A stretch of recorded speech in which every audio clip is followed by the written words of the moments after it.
Hello everyone, welcome back to my channel.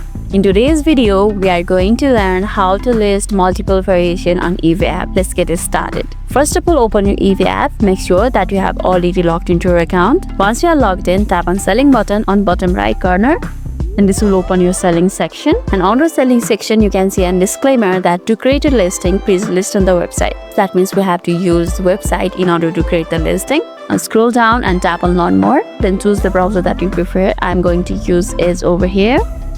And this will open the seller center. Now scroll down to the bottom of the page and go to the selling section. It's over here. Now tap on start selling on eBay.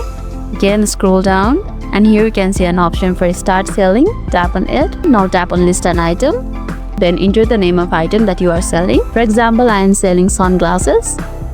eBay also provides several options to make your item name more specific. You can use them too, but for now I am keeping it as it is. Once done, tap on searching button.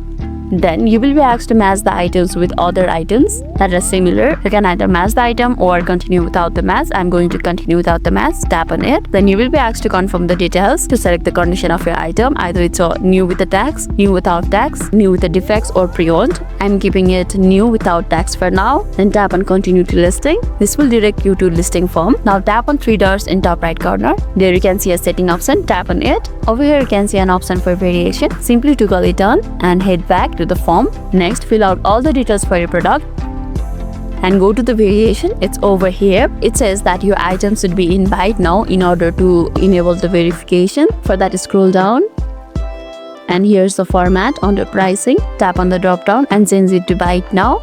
Once done, scroll up and you can see the variation is already enabled. Now tap on the edit icon next to the variation. Here you can see two variation right now. You can add the variation by tapping on add. It's over here. Tap on it. Here, choose the type of variation you want, like the size or color. Select the attributes for each variation. I'm going to choose lens color, pattern, and theme. Once done, tap on save. Now go to the main form. And here under the additional section, you can see the variation. The model, lens color, lens technology, style, and theme. And that's how you list multiple variation on eBay. If this video made your day a little bit easier, don't forget to like and subscribe for more amazing tips. Thanks for watching and I'll see you in the next video.